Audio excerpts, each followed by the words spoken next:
मैं आदाब सर, साक्षी एकेडमी की तरफ से।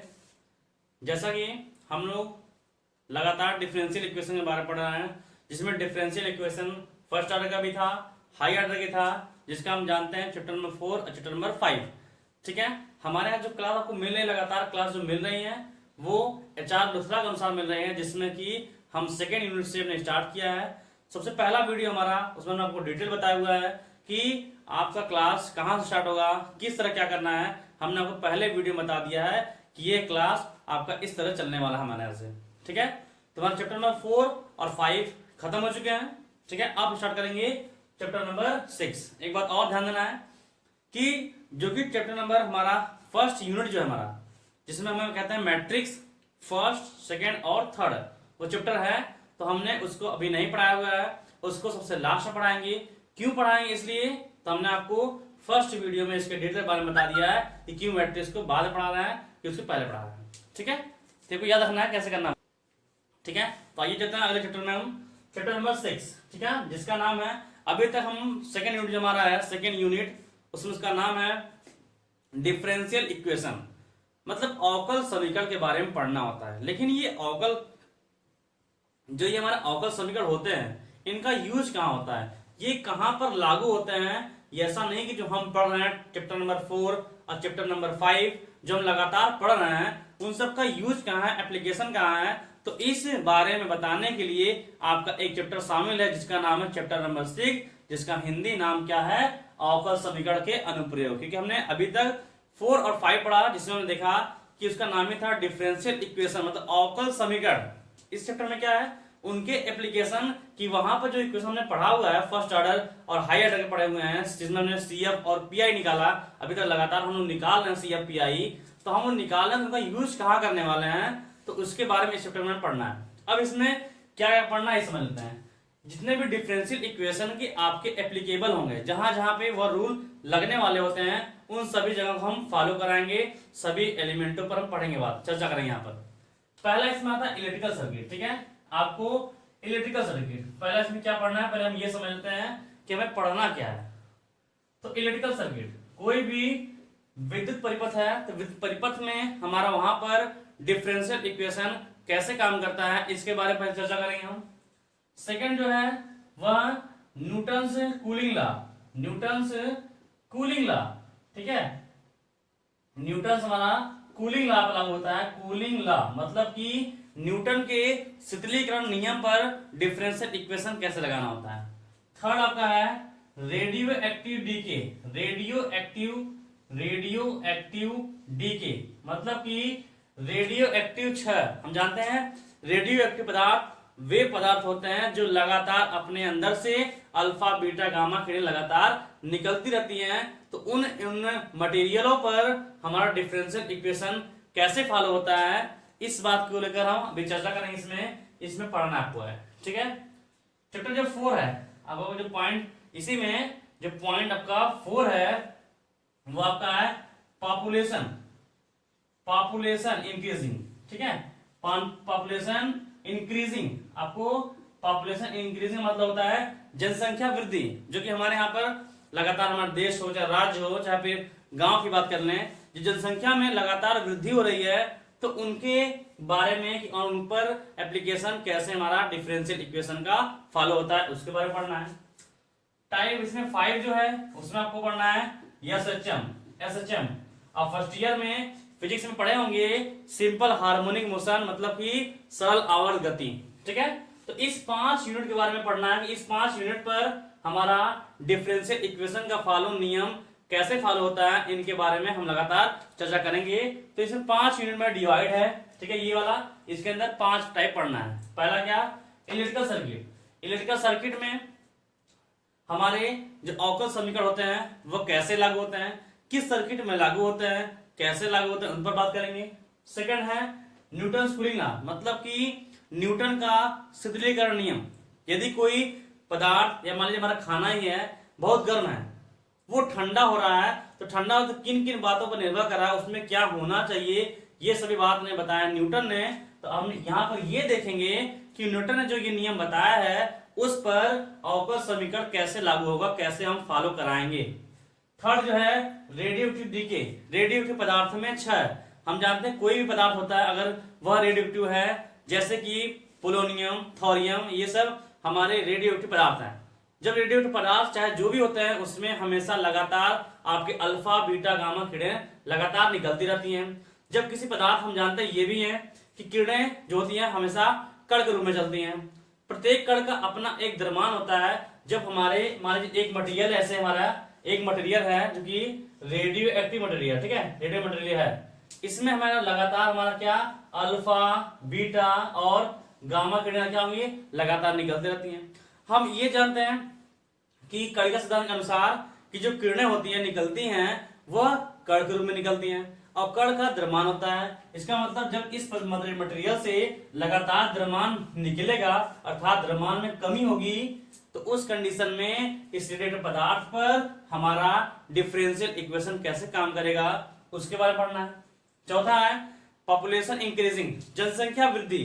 जैसे कि हम जानते हैं कि हमारा देश हो चाहे राज्य हो चाहे गांव हो किसी मोहल्ला हो, कोई बात करते हैं हमेशा जनसंख्या अगर बढ़ रहा है तो जनसंख्या बढ़ रहा है, उस जनसंख्या वृद्धि पर हमारा डिफरेंशियल इक्वेशन कैसे लागू होता है, जिसमें हम ये समझ सकें कि हम ये आंकड़ा लगा सकें कि कोई अगर गांव है या शहर है तो 2 साल बाद 3 साल बाद उसकी जनसंख्या कितनी बढ़ सकती है कितनी घट सकती है, इसका हम अंदाजा लगा सकें। इसके अनुसार हम उस पर डिफरेंशियल इक्वेशन बात करते हैं, जिसका नाम क्या है, जिस पर बात करें वो क्या है, पॉपुलेशन इंक्रीजिंग, मतलब जनसंख्या वृद्धि पर हमारा अवकल समीकरण कैसे काम करता है। पांचवा टाइप क्या है, सिंपल हार्मोनिक मोशन, जिसको आपने फर्स्ट ईयर फिजिक्स में पढ़ा होगा। सरल आवर्त गति, सरल आवर्त गति में डिफरेंशियल इक्वेशन के नियम कैसे फॉलो होते हैं, वो गति कर रहे हैं तो उसमें कैसे इनको फॉलो कराना है, इनके बारे में चर्चा करने वाले हैं। ठीक है, तो इस चैप्टर में आपको 5 टाइप के सवाल को मिलने वाले हैं, 5 टाइप। और एक बात और, इस चैप्टर में किसी भी पॉइंट से आपको एग्जाम में एक सवाल फिक्स आते हैं। आपके सेकेंड ईयर मैथ जो का 3rd सेमेस्टर वाली मैथ है उसमें से चैप्टर नंबर 6 से इन 5 टाइप जब आप पढ़ेंगे लगातार, जब हम पढ़ाने वाले हैं, इन 5 टाइप में जो चाहे जो भी सवाल किसी भी टाइप में से, लेकिन आपको एक सवाल फिक्स है, इन 5 में से किसी न किसी एक में से आपको 5 नंबर का सवाल देगा। जो भी सवाल लगेगा आपको 5 नंबर, इनमें से कोई भी देगा लेकिन आपके सवाल 5 नंबर। लेकिन हम इनको बहुत ही आसानी तरीके से और अच्छे से पढ़ लेंगे कि हमारा 5 नंबर फिक्स हो जाए, उसमें कोई बदलाव नहीं। ठीक है, तब देखिए कैसे करते हैं। तो हम स्टार्ट करते हैं पहले से, कहां पर, इलेक्ट्रिकल सर्किट के बारे में। ठीक है, इलेक्ट्रिकल सर्किट पर हमारा डिफरेंशियल इक्वेशन कैसे लागू होता है, अब हम पहले उस पर चर्चा करेंगे कि डिफरेंशियल इक्वेशन हमारा इलेक्ट्रिकल सर्किट पर कैसे लागू होता है। उससे पहले हमें यह समझ लेना है कि डिफरेंशियल इक्वेशन अगर मुझे इलेक्ट्रिकल सर्किट पर लागू करना है तो इलेक्ट्रिकल सर्किट में क्या क्या एलिमेंट होते हैं, पहले हमें उनके बारे में जानना होगा कि अगर ये एलिमेंट है तो कैसे होते हैं, क्या करना होता है। ठीक है, सबसे पहले कोई भी सर्किट हो, कोई भी सर्किट, सर्किट मतलब परिपथ। ठीक है, सर्किट का मतलब होता है परिपथ। अब परिपथ उसे कहते हैं, खास तौर से मुझे जो पढ़ना है कौन सा पढ़ना है, इलेक्ट्रिकल सर्किट। ठीक है, क्या पढ़ना है मुझे, इलेक्ट्रिकल सर्किट, अर्थात मतलब क्या, विद्युत परिपथ। क्या पढ़ना है, विद्युत परिपथ। इसका मतलब विद्युत परिपथ वे परिपथ होते हैं जिसमें आपका करंट फ्लो, क्या फ्लो, धारा प्रवाहित होता है, धारा प्रवाहित होता है, तो ऐसे परिपथ का नाम होता है विद्युत परिपथ। ठीक है, अब विद्युत परिपथ में सबसे मेन पॉइंट है आपका करंट। जब किसी सर्किट में जो कि बंद रहेगा, जब उसमें करंट फ्लो होती है मतलब धारा प्रवाहित होती है, तो उसे हम कहते हैं कि हमारा इलेक्ट्रिकल सर्किट है। अब पहले हमारा आगे बाद धारा की बात आ गई तो हम ये समझते हैं कि धारा होता क्या है। ठीक है, धारा, करंट, धारा हमारा इसको इंग्लिश में कहते हैं करंट कहते हैं। इसका सिंबल क्या होता है, इसका सिंबल होता है आई। तो हम जानते हैं लगातार इसकी परिभाषा होता है धारा, आवेश प्रवाह की दर, आवेश प्रवाह की दर को धारा कहते हैं। लेकिन अगर हम बात आवेश, जो हमारे इसको कहते हैं चार्ज, हमारा क्या है, आवेश क्या होता है, चार्ज होता है। ठीक है, आवेश हमारा क्या होता है, चार्ज होता है, जिसको किससे लिखते हैं, क्यू से, जिससे लिखते हैं क्यू से लिखते हैं। तो धारा होता है आवेश प्रवाह की दर को धारा कहते हैं। और हम ये जानते हैं कि जब भी कभी भी आपको दर बोला जाए, क्या बोला जाए, दर बोला जाए, दर ना, दर का मतलब आप समझ जाएगा हमेशा 1/, क्या होता है, समय होता है। ठीक है, कभी भी आप सवाल में कभी कहीं पर भी कोई थ्योरी आप पढ़ रहे हैं, अगर उसमें ये बोला जाए दर आ गई तो दर का मतलब आप समझ जाइएगा कि 1/, क्या होता है, समय होता है। ठीक है, तो धारा क्या होता है, आवेश प्रवाह की दर को धारा कहते हैं। इसका हम जानते हैं आवेश मतलब क्या, क्यू है, दर का मतलब क्या है, बटे समय है, तो कैसे आई बराबर क्यू बाई टी।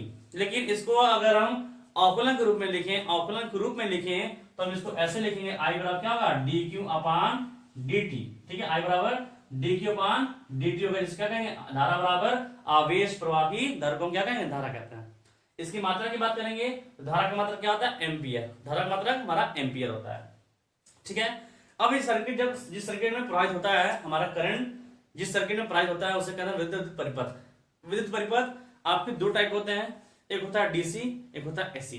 ठीक है, हमारे विद्युत परिपथ जो होते हैं इलेक्ट्रिकल सर्किट, ठीक है, सब मैं आपको बता दें थोड़ा सा, इसलिए क्योंकि इसकी जानकारी के बिना आप इसमें डिफरेंशियल इक्वेशन को, नियम को फॉलो नहीं करा पाएंगे। इसलिए हमें पहले इनके बारे में समझना होगा कि ये होता क्या है।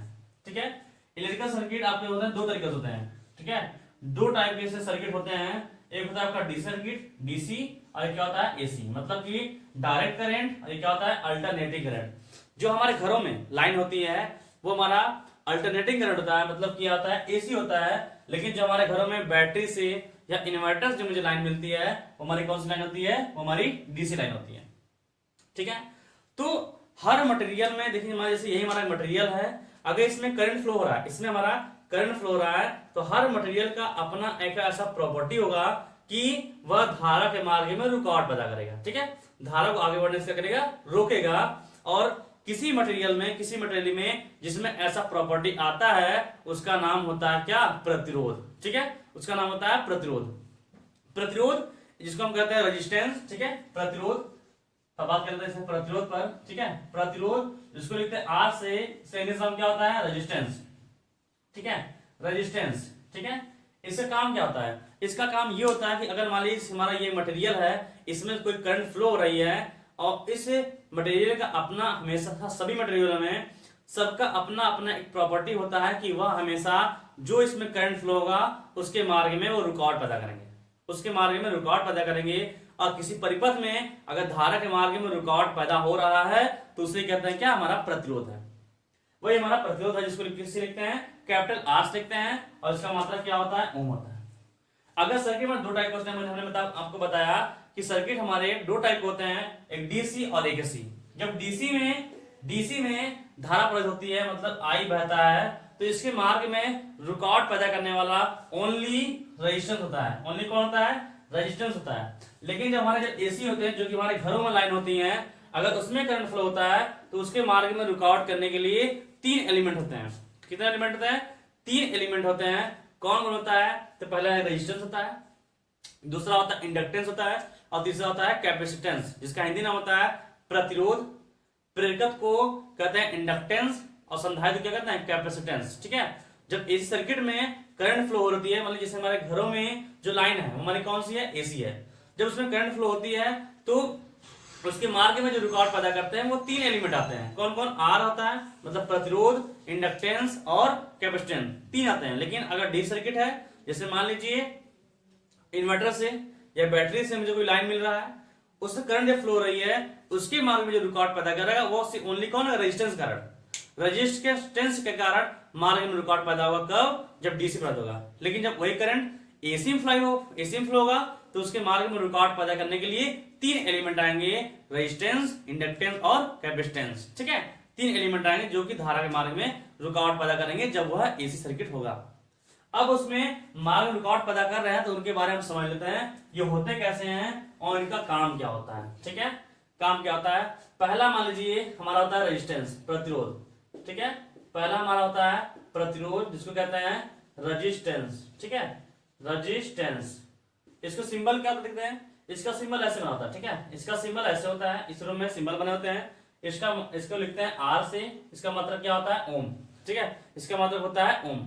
जब इस सर्किट में अगर रेजिस्टेंस है, क्योंकि हर मटेरियल का अपना एक प्रॉपर्टी होता है कि वह धारा के मार्ग में रुकावट पैदा करेंगे। मान लीजिए इसमें करंट फ्लो हो रहा है, आई क्या हो रहा है, इसमें करंट आई फ्लो हो रहा है, तो प्रतिरोध आर का काम ये होता है कि धारा के मार्ग में रुकावट पैदा करेगा। मतलब कि अगर धारा ज्यादा है, धारा क्या करेगा, वो कम करेगा। ठीक है, हमेशा धारा के मार्ग में रुकावट पैदा करेगा, उसको आगे बढ़ने से रोकेगा। ये काम कौन करता है, ये काम होता है प्रतिरोध का। दूसरा जो हमारा होता है, एक बात और, जब इसमें करंट फ्लो होती है ओम द्वारा बताया गया है, ओम द्वारा, क्योंकि प्रतिरोध के बारे में ओम ने ही बताया हर चीज। तो ओम द्वारा बताया गया कि अगर आपका प्रतिरोध है उसमें धारा प्रवाहित हो रही है, आई प्रवाहित हो रहा है, तो आपका इसके सिरों पर ये रेजिस्टेंस जो हो गए, इसको सिरे पर जो वोल्टेज मिलेगा आपको V मिलेगा, वो क्या होगा IR, आपको IR मिलेंगे। ठीक है, वोल्टेज आपको IR मिलेगा। ठीक है, सेकंड मान लेते हैं, सेकंड आपको मान लेते हैं, सेकंड आपको क्या है, प्रेरकत्व। क्या है, प्रेरकत्व। ठीक है, प्रेरकत्व मतलब होता है इंडक्टेंस। क्या होता है हमारा, इंडक्टेंस। ठीक है, इंडक्टेंस होता है। इसका सिंबल कैसा होता है, इसका सिंबल ऐसे होता है, इस रूप में इसका ऐसा सिंबल होता है, इस रूप में इसका सिंबल होते हैं, मतलब टर्न के रूप में इसके सिंबल होते हैं। इसको लिखते हैं किससे, L से। ठीक है, इसका सिंबल कैसे लिखना होता है, L से। और इसका मात्रक की बात करेंगे, इसका मात्रक होता है हेनरी। इसका मात्रक क्या होता है, हेनरी। ठीक है, लेकिन इसका काम क्या होता है, इसका काम होता है कि धारा परिवर्तन का विरोध करना। धारा परिवर्तन का, मान लीजिए सर्किट में हम बह रहे हैं, सर्किट में हमारा करंट फ्लो हो रही है, मान लीजिए 2 एम्पियर की धारा बह रही है। किसी कारण हमारे घर की लाइन में या कहीं पर जिसमें धारा बह रही है, किसी कारण सर्किट में फॉल्ट आ गया, तो फॉल्ट आ जाएगा तो करंट का मान क्या बढ़ जाएगा। जब करंट का मान बढ़ जाएगा, जैसे मान लीजिए पहले धारा 2, अब हो गया 5। ठीक है, तो धारा में क्या परिवर्तन हुआ, 2 से 5 हो गई, तो धारा परिवर्तन होगा ना। तो धारा में परिवर्तन को विरोध करेगा, मतलब वह बढ़े न पाए। क्यों, कि अगर वह बढ़ेगा तो हमारे सर्किट में जो इक्विपमेंट लगे हैं वो खराब हो जाएंगे। ठीक है, तो धारा में जो परिवर्तन हो रहा है, जो बढ़ रहा है या फिर घट रहा है, जो परिवर्तन हो रहा है, इस परिवर्तन का विरोध करना ही कहलाता है क्या, इंडक्टेंस। ठीक है, इंडक्टेंस ये कैसा है, जो धारा के मार्ग में परिवर्तन नहीं बल्कि धारा के बढ़ने और घटने का विरोध करता है। अर्थात साफ बातों में, स्पष्ट बातों में बोले तो प्रेरकत्व जो होता है धारा परिवर्तन का विरोध करता है। ठीक है, इसको L से लिखते हैं और इसका मात्रक क्या होता है, हेनरी होता है। कभी भी इंडक्टेंस में अगर करंट I फ्लो रही है, तो इसके सिरों पर ही वोल्टेज ड्रॉप होगा, इसके सिरों पर भी वोल्टेज ड्रॉप होगा।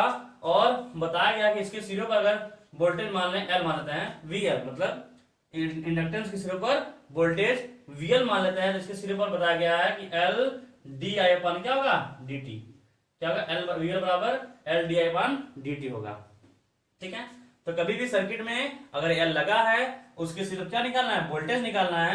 उसके सिरों पर कितने वोल्टेज हैं, तो क्या होगा, L DI/dt, L के सिरों पर वोल्टेज होगा।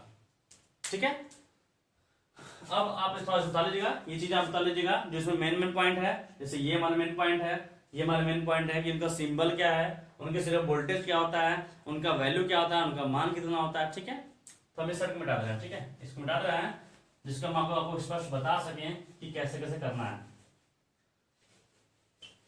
सबसे मेन इसमें क्या है, सबसे मेन धारा का है। ठीक है, धारा को याद रखना है, धारा, प्रतिरोध, इंडक्टेंस, कैपेसिटेंस पर आपका वोल्टेज ड्रॉप कितना होता है, इस बारे में आपको स्पष्ट समझ लेना है।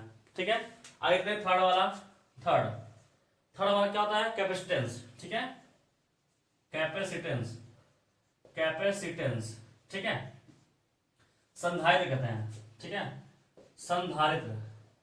ठीक है, इसको ऐसे कहते हैं कैपेसिटर, संधारित्र। इसको सिंबल क्या होता है, इसका सिंबल ऐसे होता है, इसका सिंबल 2 समांतर प्लेटों के बीच की दूरी ऐसे होता है। ठीक है, इसका सिंबल 2 प्लेट होते हैं, दोनों पे होते हैं समांतर होते हैं, और दोनों की ऊंचाई क्या होती है, सेम होती है। तो इसे कहते हैं कैपेसिटेंस या फिर कैपेसिटर कहते हैं। इसको लिखते हैं, इसका सिंबल क्या होता है, C, और इसका मात्रक की बात करेंगे तो इसका जो मात्रक होता है वो होता है फैराड। ठीक है, इसकी मात्रा कितनी होती है, फैराड होती है। इसका काम क्या होता है, तो कैपेसिटर क्या काम होता है, अपने अंदर आवेश को स्टोर करना है। जैसे हमारा बैटरी होता है, जिस तरह हमारा बैटरी काम करता है कि हमारे जब घर में लाइन लगी हुई है तो उस लाइन से बैटरी क्या करता है, अपने अंदर एनर्जी स्टोर कर लेता है, और जब लाइट कट जाती है तो हमारा वही एनर्जी क्या करता है, मुझे वापस डिवाइड कराता है, मुझको वापस प्रोवाइड कराता है। वैसे काम इस कैपेसिटर का भी है। कैपेसिटर भी आवेश को स्टोर करता है, लेकिन जब वही आवेश हमारा लोड से हट जाता है तो मुझे आवश्यकता पड़ने पर यह आवेश मुझे देता भी है। दूसरा काम यह भी है कि कैपेसिटेंस हमेशा वोल्ट का परिवर्तन का विरोध करता है। ठीक है, जैसे मान लीजिए सर्किट में वोल्टेज 230 वोल्ट है, अचानक बढ़कर या घटकर 240 हो जाए या फिर 210 हो जाए, तो वोल्टेज में परिवर्तन हो रहा है, बढ़ घट रहा है। तो वोल्टेज का परिवर्तन करना है, जो उसका विरोध करने वाला जो प्रॉपर्टी होता है, उसी को हम क्या कहते हैं, कैपेसिटेंस कहते हैं। उसी को क्या कहते हैं, कैपेसिटेंस कहते हैं। ठीक है, अगर इसमें कोई करंट चार्ज हमारा बह रहा है, मतलब कि आवेश में जा रहा है, तो C जो हमारा कैपेसिटर होता है, इसको सीरो में वोल्टेज होता है VC, VC का मतलब क्या है, कैपेसिटर का वोल्टेज। ठीक है, कैपेसिटर का वोल्टेज क्या होता है, Q by C। Q by क्या होता है, C होता है। ठीक है, तो कहीं पर भी मुझे R दिखाई देगा तो हम समझ रहे हैं क्या है कि अभी R की सिरे पर वोल्टेज ड्रॉप कितना होगा, IR। L की सिरे पर वोल्टेज ड्रॉप L di/dt होगा, और C के सिरे पर वोल्टेज ड्रॉप कितना होगा, Q बाई C होगा। और हम जानते हैं धारा क्या होता है, I वाला कितना होता है, dq/dt, मतलब आवेश प्रवाह की दर को धारा हम कहते हैं। ठीक है, जैसे नोट कर लीजिए, आगे देखते हैं। ठीक है, तो यहां पर हमें बता दें कैसे कैसे रेजिस्टेंस, इंडक्टेंस और कैपेसिटेंस पर कैसे उनका वोल्टेज ड्रॉप होगा, ये मैंने यहाँ बता दिया है।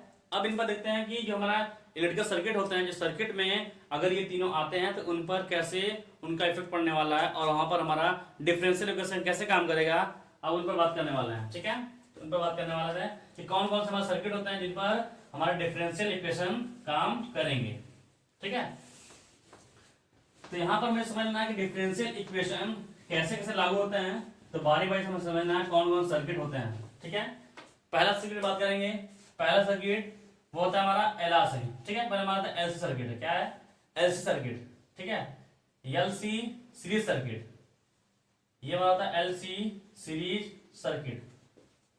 ठीक है, LC, L का मतलब क्या होता है, इंडक्टेंस होता है, C क्या होता है, हमारा कैपेसिटेंस होता है।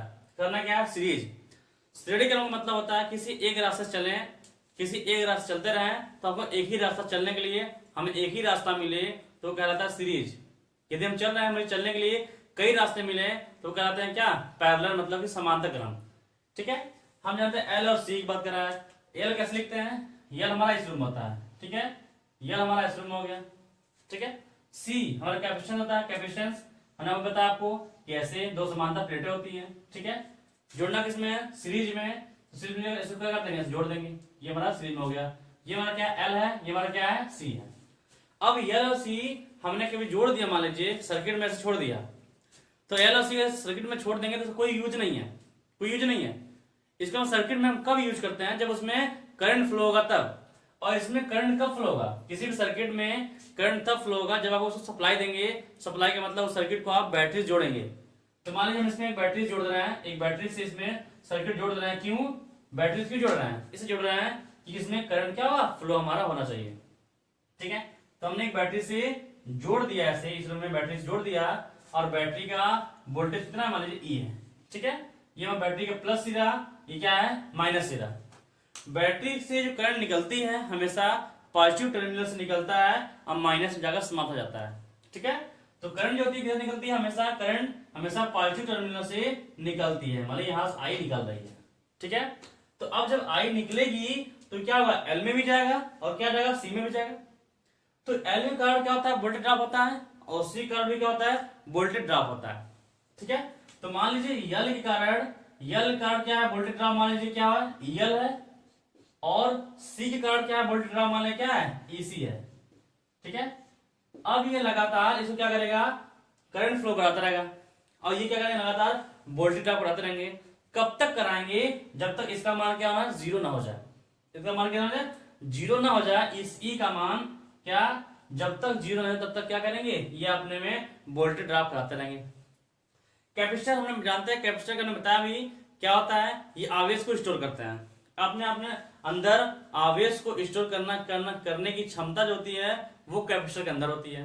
ठीक है, अब हमारे कैपेसिटर लगा हुआ है, मान लीजिए कैपेसिटर में फुल चार्ज है। कैपेसिटर समझिए एक तरह से बैटरी है। अगर मान लीजिए मोबाइल की बैटरी है, आपने चार्जिंग में लगा दिया है, वो 100% फुल हो गया, 100% पूरा हो गया, तो आप कितना भी इसमें करंट फ्लो अब उसमें चार्जिंग में खोसे रहिए, आपका 100% से ऊपर नहीं होने वाला है, लेकिन उसमें करंट फ्लो हो रहा है। इसका क्या मतलब है, अगर बैटरी के अनुसार देखा जाए, लेकिन सर्किट में धारा तो प्रवाहित हो रही है, लेकिन अब अगर हम बैटरी के अनुसार देखें तो बैटरी के अनुसार करंट क्या है, जीरो है, तभी तो चार्जिंग हो रहा है वो, क्योंकि 100 से ऊपर तो जाएगा नहीं। इसका मतलब भले धारा बह रहा है, लेकिन उस कैपेसिटर के अनुसार देखा जाए तो उसका मान कितना है, जीरो है। तो ये वोल्टेज ड्रॉप कहां होगा, इन दोनों में बढ़ जाएगा। कह सकते हैं E का वैल्यू क्या होगा, इन दोनों में बढ़ जाएगा, और ये हमारा क्या होगा, फुल चार्ज हो गया, कैपेसिटर फुल चार्ज हो गया, बैटरी में 100% हो गई। अब इसमें करंट फ्लो होगा, लेकिन क्या मतलब है, ये हमारा 100% से ऊपर नहीं जाएगा। इसका मतलब इसके अनुसार देखा जाए आई भी नहीं है और क्या है, ई भी नहीं है, तो हम यहाँ कह सकते हैं कि इसका जो वैल्यू है इन दोनों डिवाइड होगा। इसका जो वैल्यू मान लीजिए 6 वोल्ट है, इसका मान कितना है 6 वोल्ट है, तो कुछ इसमें बटेगा कुछ इसमें बटेगा, लेकिन दोनों को जोड़ेंगे कितना आएगा, 6 हमारा आएगा। तो हम कह सकते हैं कि ई बराबर कितना आएगा, सॉरी हम इसको पहले दे रहे हैं, ठीक है, इसको हम पहले दे रहे हैं, हमारा क्या होगा EL plus EC, EL plus EC दोनों वैल्यू को हम जोड़ेंगे तो क्या होगा, ई के बराबर आएगा, ई के बराबर क्या होगा, बराबर आएगा, ठीक है।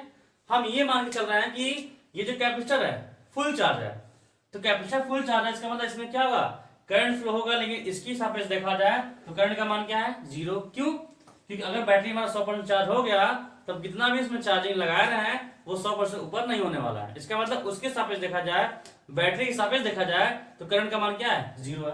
अब करंट का मान 0, इसका मतलब क्या है, उसके सापेक्ष में बैटरी भी नहीं लगाया गया है, अर्थात ई का मान कितना है, 0 कर सकते हैं, 0 कर सकते हैं, क्या होगा EL प्लस EC वाला कितना होगा, 0 होगा, EL प्लस EC वाला क्या होगा, 0 जगह। और हमने अभी आपको बताया कि EL के सिरे पर वोल्टेज ड्रॉप कितना होता है, L DI अपान कितना होता है, DT, अब प्लस EC कैपेसिटर के सिरे पर वोल्टेज ड्रॉप कितना होता है, Q बाई C बराबर 0, ठीक है। अब हम ये देख रहे हैं कि यहाँ पर Q लिखा है, यहाँ पर I लिखा है, यहाँ पर Q लिखा है, यहाँ पर क्या लिखा है, I लिखा है, तो हम इस Q और I में संबंध जानते हैं। हमने बताया आपको कि धारा I बराबर क्या होता है, आवेश प्रवाह की दर क्या कहते हैं, धारा कहते हैं, आवेश प्रवाह की दर क्या कहते हैं, धारा कहते हैं। अगर वैल्यू यहां भर दें L D बाई dt तो है ही, इस I का मान क्या भर दें, I का मान भर दें क्या, D के मान dt plus Q by C वाला कितना होगा, 0 होगा ये, ठीक है। EL इसका अवकलन करना है, जब किसी एक एलिमेंट का एक बार अवकलन कितना दो बार हो जाएगा, ये तो पहले से है, अब इसका फिर करना क्या रहेगा, 2 बार हो जाएगा। तो कह सकते हैं कि DQ अपान DT2 स्क्वायर बराबर प्लस Q बाई C बराबर 0 होगा, ऐसा मतलब होगा ना, T स्क्वायर, ठीक है, यहाँ पर मैं क्या है, T स्क्वायर है। अब हम डिफरेंशियल इक्वेशन की बात कर रहे हैं। देखिए अभी आप लोगों ने इक्वेशन लगातार देखा होगा कि अगर सवाल ऐसे लिखे होते हैं हमारे पास, x d2i by dx square plus 2i बराबर, मान लीजिए यहाँ पर x लिखा है, कुछ भी ऐसे लिखे होते हैं, तो हम क्या करते हैं इसमें, अगर इसके d2y dx2 या फिर ddx ऑफ y है, इसके साथ में अगर कोई भी एलिमेंट लिखा होता है तो हम इस एलिमेंट को हटाते हैं। कैसे हटाते हैं, तो यहाँ कितना लिखा है, x लिखा है, तो क्या करते हैं, x से सब में भाग देते हैं, ये करते हैं। तो यहाँ पे देखिए ये भी तो वैसे, एक बात और, यहाँ देखिए y होता है, इसके बगल में क्या आते हैं, y आते हैं। हमने अभी तक लगातार चैप्टर नंबर 4 और 5 पढ़ाया, उसमें मैंने आपको लगातार फर्स्ट ऑर्डर में भी बताया आपको और हाई ऑर्डर में बताया कि सवाल कैसे में लगाने होते हैं। इसके बगल में y, इसके बगल में क्या आना चाहिए, y आना चाहिए, x के बगल में क्या आएगा, x आएगा। तो यहाँ देखिए यहाँ पर q है, आवेश है, तो इसके बगल में q आ रहा है हमारा, इसका मतलब ये हमारा हो सकता है कि डिफरेंशियल इक्वेशन है। लेकिन कंडीशन क्या है कि अब हमारे चाहे 2 बार अवकलन चाहे 1 बार अवकलन हो, उसके पहले कुछ होना नहीं चाहिए। अगर कुछ है तो उससे क्या करेंगे, सब में भाग देते हैं ना, तो वही क्या है, इसके पहले कुछ होना नहीं चाहिए। तो यहाँ L आ रहा है, तो क्या करना, L से भाग देंगे, ठीक है, हम L से भाग देंगे तो कितना बचेगा, dq अपान dt स्क्वायर प्लस L से भाग रहे हैं, तो कितना होगा, 1 अपान LC, Q बराबर कितना होगा, 0 होगा। और L और C कभी भी होते हैं तो वहां पर हमारा अनुनाद की क्रिया लगती होती है, अनुनाद का क्रिया फल होता है, जिसमें कि आता है ओमेगा स्क्वायर बराबर 1 अपान LC। अनुनाद के नियम अनुसार ओमेगा स्क्वायर कितना होता है, ओमेगा स्क्वायर बराबर 1 अपान LC आता है, तो हम 1 अपान LC बराबर क्या लिखते हैं, ओमेगा स्क्वायर। तो d2q अपान dt2 स्क्वायर प्लस क्या लिखते हैं, ओमेगा स्क्वायर इंटू q बराबर क्या होगा, 0। तो देखिए यहाँ q है, इसके बगल में क्या आ रहा है, q आ रहा है, इसका मतलब ये हमारा क्या होगा, डिफरेंशियल इक्वेशन हो जाएगा, किसके लिए, LC सर्किट के लिए। LC सीरीज सर्किट के लिए हमारा डिफरेंशियल इक्वेशन कितना होगा, d2q अपान dt2 square plus omega square q बराबर 0। जहां पे नीचे लिख देंगे ऐसे, यहाँ पे लिख देंगे कि जहां ओमेगा स्क्वायर कितना है, 1 अपान ओमेगा स्क्वायर कितना है हमारा, 1 अपान LC, ठीक है, ये हमारा होगा। तो आपसे एग्जाम में पूछता है एलसी सर्किट के बारे में, तो आप एल सर्किट का आप डायग्राम बनाएंगे, इस रूम में डायग्राम बनाएंगे और इसके इक्वेशन को प्राप्त कर लेंगे। यही इसका क्या होता है, एलसी सर्किट का, सीरीज सर्किट का डिफरेंशियल इक्वेशन है। क्यों? क्योंकि हम जानते हैं डिफरेंशियल इक्वेशन जो हमने अभी तक लगातार पढ़ा हुआ है, अगर y है तो बगल में y आता है, x ऊपर तो बगल में x आता है, t है तो t आता है, z आता है, तो यहाँ कौन है, q है तो बगल में हमने कौन ला दिया, q ला दिया, और देखा कि ये डिफरेंशियल इक्वेशन के रूप में आ रहा है। इसका मतलब एलसी सीरीज सर्किट क्या होता है हमारा, वो एलसी सीरीज सर्किट पर हमारे डिफरेंशियल इक्वेशन के एप्लीकेशन लागू होते हैं। ठीक है, तो हमें तीन सर्किट पढ़ना है इलेक्ट्रिकल सर्किट में, हमें तीन पढ़ना है, एक एलसी, एक एलआर और एक एलसीआर। ठीक है, तो एलसी बार हो गया, तो आपको एग्जाम पूछेगा तो सर्किट बनाकर सीधे इस इक्वेशन को फॉलो करा देंगे, आपको आसानी से 5 में मिल जाएगा। ठीक है, एलसी हो गया ना, अब बता लिया इसको। अब चलते हैं एलआर सर्किट पर, किस पर, एलआर वाले पे। ठीक है, तो हम इसको मिटा दे रहे हैं, अब चलते हैं एलआर सर्किट पर। ठीक है, एलआर सर्किट पर किसी कोई दिक्कत होता है तो तुरंत बताएं कि सर मुझे यहाँ पर दिक्कत हो रहा है, तो हम उसका सॉल्यूशन करेंगे कि कितने प्रॉब्लम क्या होने वाली हो रही है, तो उसका प्रॉब्लम को हटाया जाएगा। ठीक है, लेकिन आप आसानी से मन लगाकर क्लास करते रहिए, क्योंकि आप क्लास आपका धीरे धीरे इंटरेस्टिंग टाइप क्लास बढ़ेगा। अब जितने भी क्लास चलेंगे सब इंटरेस्टिंग टाइप क्लास होंगे, तो सब बढ़ते जाएंगे, इससे तो ध्यान से उनको पढ़िए आप। ठीक है, अब आते हैं दूसरा, सेकंड नंबर, सेकंड आते हैं, उसका नाम हमारा क्या है, एलआर सर्किट। क्या है, एलआर सीरीज सर्किट। ठीक है, एलआर सीरीज सर्किट। ठीक है, एल कैसे होता है हमने बताया आपको, एल कैसे होता है, तो एल हमारा इस रूम होता है ना से, इस रूम हमारा एल होता है, इंडक्टर ऐसे होते हैं। ठीक है, और आर कैसे होता है, तो आर हमारा प्रतिरोध हमारे ऐसे होते हैं। ठीक है, प्रतिरोध हमारा ऐसे होता है, इसको हम एल लिखते हैं, इसका मतलब क्या होता है, हेनरी, और आर इसका मतलब क्या होता है, ओम। किसमें जोड़ना है, सीरीज में। सीरीज का मतलब क्या होता है, एक रास्ता, तो इसको हम ऐसे जोड़ देंगे तो एक रास्ता मिलेगा। और इसका सर्किट में कोई यूज नहीं है, कब तक यूज नहीं होगा, जब तक क्या करें, इसमें करंट फ्लो नहीं होगा। अब करंट फ्लो नहीं मतलब क्या है, इसमें सप्लाई देंगे, और सप्लाई कैसे देंगे, तो बैटरी के साथ इसमें सप्लाई को दिया जाएगा। तो हम क्या करते हैं, इसमें हमने एक बैटरी लगा दिया, हमने इसमें एक बैटरी लगा दिया, जिसका वोल्टेज क्या है, जिसका वोल्टेज क्या है, ई है, इसमें पॉजिटिव प्लेट है प्लस और ये माइनस। ठीक है, और इसमें करंट फ्लो होगा, करंट फ्लो जो होती है वो किधर से होती है, पॉजिटिव प्लेट से निकलती है, हमारे इसमें से आई निकल रही है। ठीक है, तो आई जब निकलेगी इसमें फ्लो होगा, इसमें बहेगी, जब दोनों में इसमें और इसमें बह रहा है, तो इसका मतलब क्या होगा, इसके सिरे पर वोल्टेज ड्रॉप होगा और इसके सिरे पर भी क्या होगा, वोल्टेज हमारा ड्रॉप होगा। जब दोनों कंडीशनों में वोल्टेज ड्रॉप हमारा हो रहा है, तो यल के सिरे पर मान लें वोल्टेज ड्रॉप कितना है, ईल है, कितना है, ईल है, और आर के सिरे पर क्या मान लें, ई आर मान लें, ऐसा मान सकते हैं। तो देखिए अब जो ई का वैल्यू होगा क्या होगा, इन दोनों वैल्यू में क्या होगा, डिवाइड होगा। अरे इसका मान 6 वोल्ट है, तो ये लगातार करंट फ्लो करा रहा है, तो मान लीजिए कुछ 2 वोल्ट ये खा गया, 4 वोल्ट ये खा जाएगा, लेकिन दोनों को जोड़ेंगे कितना होगा, 6 तो आएगा ना। इसका मतलब कह सकते हैं कि E L plus E R बराबर कितना होगा, कैपिटल ई होगा, कैपिटल होगा। और हमने आपको बताया अभी स्टार्टिंग में कि यल के सिरों पर अगर आपको वोल्टेज ड्रॉप देता है, तो आप क्या लिखेंगे, L D I upon D T, अब प्लस अगर आर के सिरे पर वोल्टेज ड्रॉप होगा तो ओम का नियम क्या होता है, आई आर, आई आर बराबर ई होगा। तो देखिए आई है, बगल में आई आ रहा है, तो ये हमारा डिफरेंशियल इक्वेशन बन सकता है ना।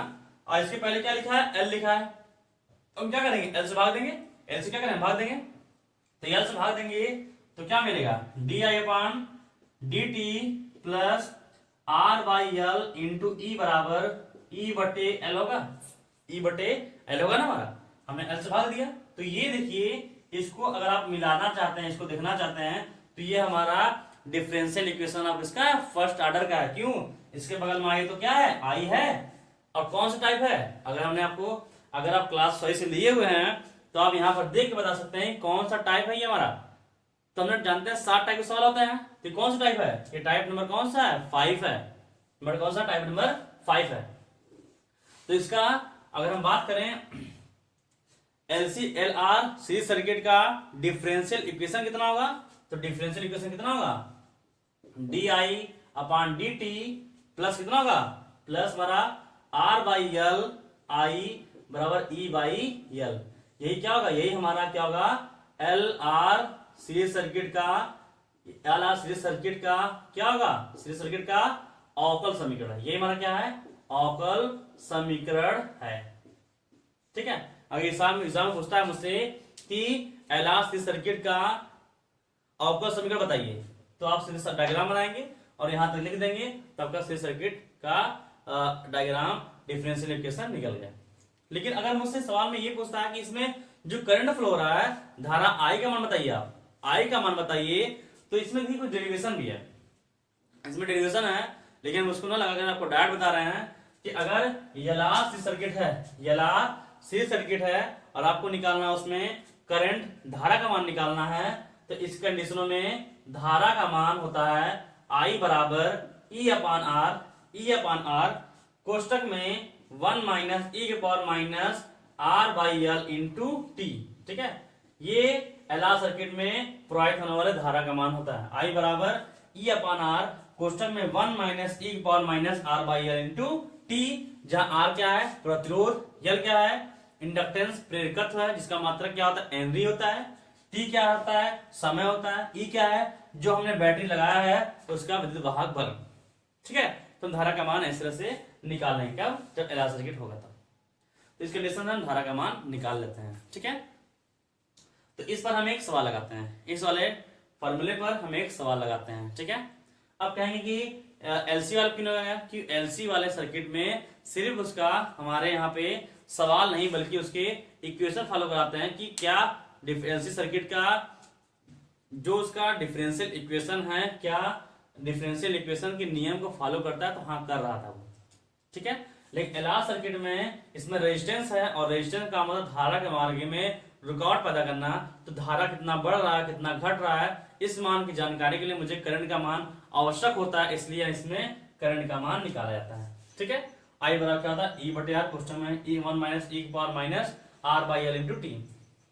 एक बात और, जो इलेक्ट्रिकल ब्रांच होंगे वो थोड़ा ध्यान देंगे इस सवालों में, थोड़ा सा एक बात और, तो उनके लिए अलग एक्स्ट्रा बता रहे हैं बात इस जानकारी के लिए कि अगर एलआर सर्किट में कभी आपसे एग्जाम में, क्योंकि आप जैसे ही एसएसजेई का एग्जाम देंगे, एनटीपीसी का एग्जाम कोई देते हैं, उसमें पूछता है टाइम कांस्टेंट, क्या पूछता है आपको, जो मैकेनिकल वाले होंगे, जो इलेक्ट्रॉनिक्स वाले होंगे, उन लोग सबके लिए ध्यान है, लेकिन खास इलेक्ट्रिकल वाले बता रहे हैं, अगर एल और आर दिया होता है तो आपसे कहीं पूछ दे क्या, टाइम कांस्टेंट। ठीक है, आपसे एल सर्किट में पूछ दे क्या, टाइम कांस्टेंट, मतलब कि समय नियतांक पूछ दे, तो टाइम कांस्टेंट होता है क्या, एल बाई आर।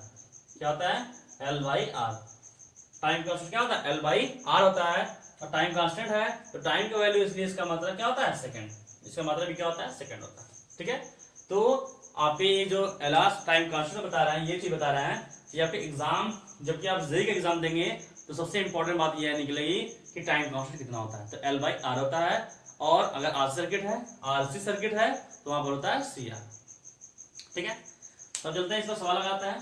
ठीक है, तो ये एलआर सी सर्किट का क्या है, हमारा डिफरेंशियल इक्वेशन निकल गया, जो कि हमारा ये है, और उसमें करंट फ्लो हो रहा है, आई का मान हमारा ये होगा। ठीक है, उधर गई, तो हम इसको मिटा दे रहे हैं, अब चलते हैं आगे की तरफ। ठीक है, ये हो गया, इसको मिटा दे रहे हैं। ठीक है, तो आप लोग जो हम बता रहे हैं उसको ध्यान समझकर एक बार अपने खुद से आप सर्किट बनाइए और इक्वेशन को खुद क्या करिए, खुद आप डिराइव करिए कि हाँ इक्वेशन हमारा इस रूप में चल रहा है।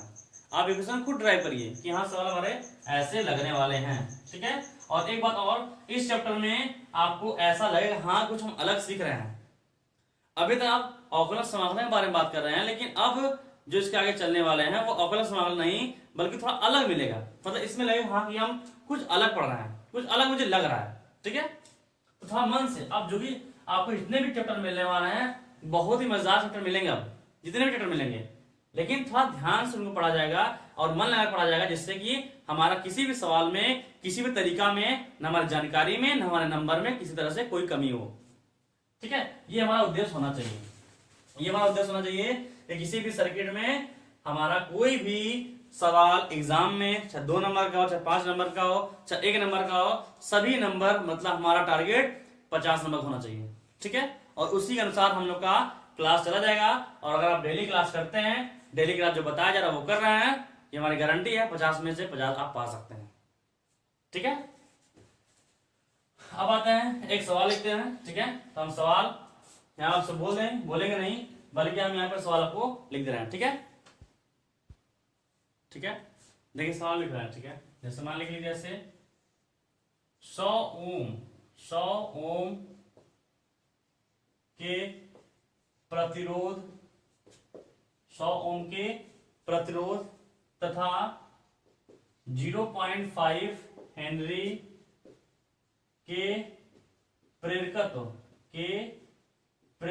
को 200 वोल्ट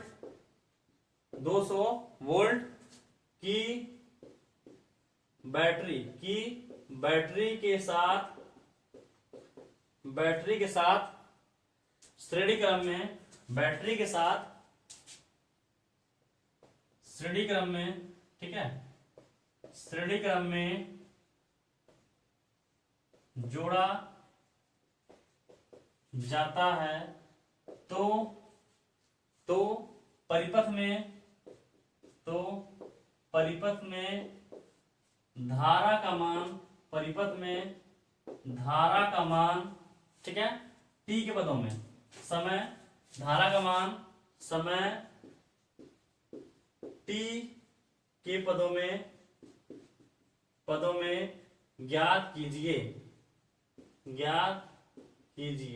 ठीक है। मान लीजिए हमारा सवाल है, ये हमारा सवाल है, इसको मुझे लगाना है। बोला सवाल मुझसे क्या है कि 100 ओम के प्रतिरोध तथा 0.5 हेनरी, ठीक है, ये हेनरी के प्रेरकत्व को 200 वोल्ट की बैटरी के साथ श्रेणी क्रम में जुड़ा जाता है तो परिपथ में धारा का मान समय टी के रूप में निकालना है मुझे, ठीक है। तो हम ये जानते हैं, इसको सवाल आने से पहले क्या करेंगे, हम सर्किट बना लेंगे, ठीक है। क्या है इसमें प्रतिरोध दिया है, प्रतिरोध सिंबल कैसे होता है, ऐसे होता है हमारे, ये प्रतिरोध हमारा होता है। और क्या बोला, हेनरी प्रेरकत्व बोला है, प्रेरकत्व हमारे ऐसे होते हैं इस रूप में, ठीक है, श्रेणी क्रम में जोड़ दिए। और देखिए सवाल में बोला कि प्रेरकत्व को 200 वोल्ट की बैटरी के साथ श्रेणी क्रम में जोड़ना है, मतलब इसको मुझे बैटरी के साथ जोड़ देना है और बैटरी के साथ जोड़ देना है। इस बैटरी का वोल्टेज है कितना, 200 वोल्ट, बैटरी का वोल्टेज कितना है, 200 वोल्ट है। ये रेजिस्टेंस का मान कितना मुझे दिया है, 100 ओम दिया है, कितना दिया है, 100 ओम। और प्रेरकत्व एल का मान कितना दिया है, 0.5 हेनरी, ये दिया मुझे। पूछा इस परिपथ में जो धारा आई प्राप्त होगा, जब हमारा आई प्राप्त होगा उसका मान निकालिए। और अभी हमने एलआर, कौन सा है, एलआर ना, एलआर सर्किट का हमने अभी डिफाइन किया, प्रूफ उसका निकाला कि हाँ उसमें करंट फ्लो होता है, क्या होता है, आई बराबर ई बटे आर, ये होता है, ठीक है।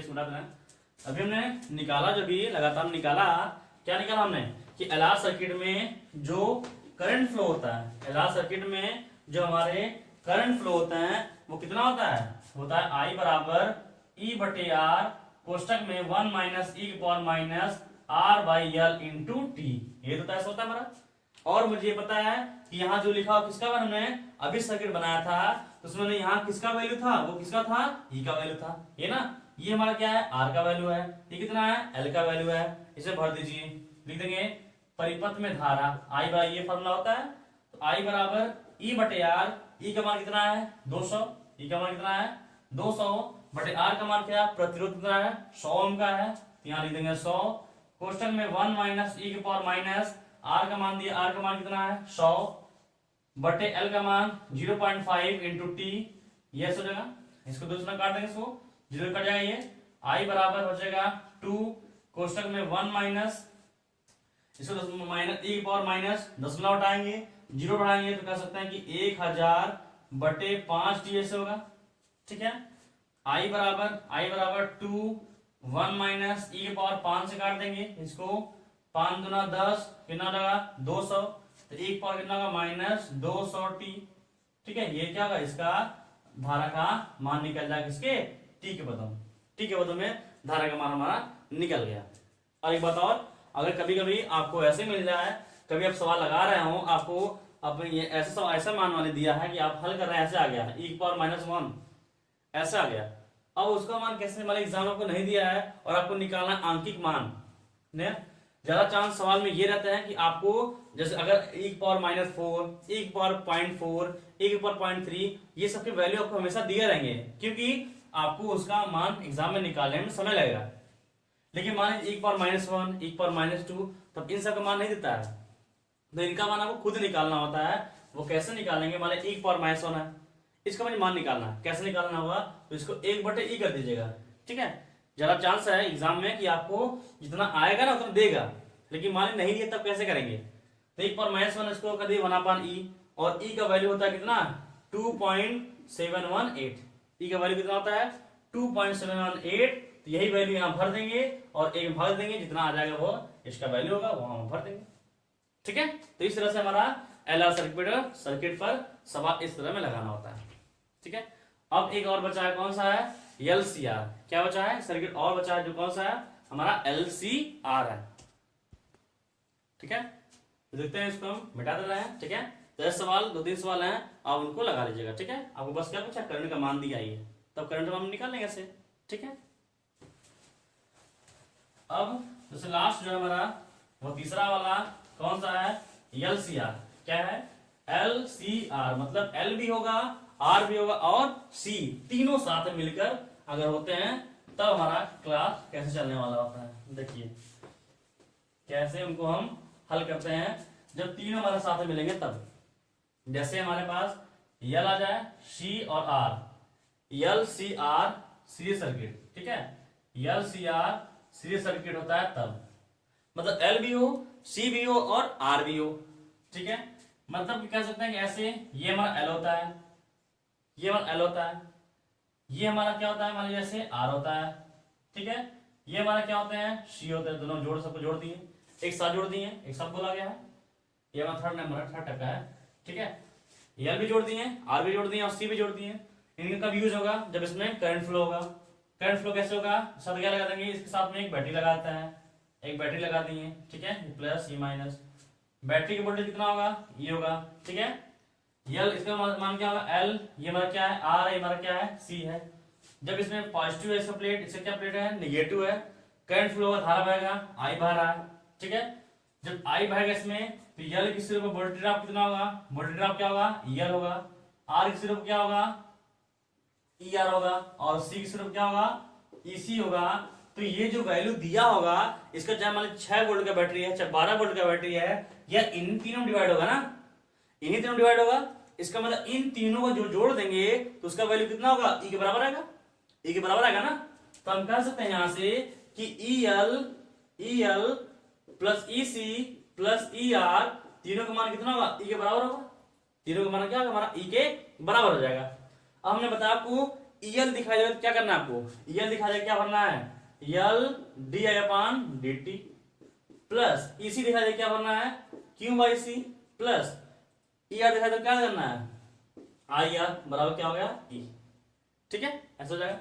अब इसके बाद हम ये देख रहे हैं कि यहाँ Q है, यहाँ I है, यहाँ I है, और हम लोगों ने लगातार ये बात देखा होगा, डिफरेंशियल इक्वेशन जब हम लोग लगा रहे थे तो सवाल हमारे ऐसे होते हैं, ऐसे मान लीजिए d2y/dx² मान लीजिए 3 है ऐसे, प्लस 2d/dx प्लस 3y बराबर चाहे जो लिखा होता है, इसमें हमारा सवाल होता है। ऐसे सवाल होते हैं, मतलब कि अगर यहाँ y लिखा है तो सब जगह क्या होगा, y लिखा होता तब उसे हम कहते हैं कि हमारा क्या है, डिफरेंशियल इक्वेशन है। ये अभी डिफरेंशियल इक्वेशन नहीं है, क्यों, क्योंकि यहाँ दो जगह तो I है लेकिन यहाँ I नहीं है, यहाँ क्यों आ गया। तो इसका मतलब या सबको क्या करें, अगर y लिखा समय y रहना चाहिए, इसका मतलब या सबको I बदलें या सबको क्यों बदलें। लेकिन हमें ये पता है कि धारा I बराबर क्या होता है, I बराबर कितना होता है, I बराबर क्या होता है, dq/dt ये होता है। तो सबको हम ये वैल्यू भर देंगे कहां पर, जहां पे हमारा धारा दिखाई देगा I।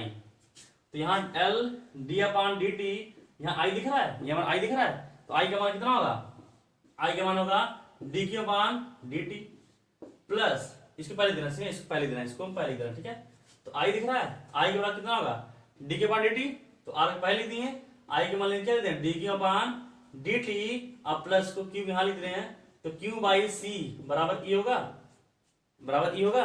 ठीक है, अब इसके बाद ये देखिए dq/dt पहले से एक बार अवकलन है, अब इसका फिर करना तो क्या हो जाएगा, दो बार अवकलन हो जाएगा, तो क्या हो जाएगा L d2q/dt² प्लस कह सकते हैं कि R dq/dt अब प्लस Q/C बराबर E है। और ये देखिए ये हमारा क्या है, LCR सर्किट, इसका LCR आर सर्किट का क्या है, ये सर्किट का क्या है, अवकल समीकरण है। क्या है, अवकल समीकरण है। ये हमारा अवकल समीकरण है। क्यों अवकल समीकरण है, क्योंकि देखिए यहाँ भी क्यों है, यहाँ भी क्यों है और यहाँ भी क्यों है, जैसे कि हमारा इक्वेशन होता है कि अगर ऊपर y है तो यहाँ y यहाँ y होते हैं, इसे कहते हैं हमारा डिफरेंशियल इक्वेशन। वैसे यहाँ पर भी देखिए यहाँ क्यों, यहाँ क्यों, यहाँ क्यों, इसका मतलब ये हमारा क्या डिफरेंशियल इक्वेशन है, किसका, LCR सर्किट का। तो इस तरह से आपका जो डिफरेंशियल इक्वेशन इलेक्ट्रिकल सर्किट में था वो हमने तीनों बता दिया, LR, LC और LCR, तीनों का डिफरेंशियल इक्वेशन क्या होता है हमने बता दिया। हम लोग सवाल हो गया, ठीक है, बाकी क्लास आ गया कल, ठीक है, थैंक्स।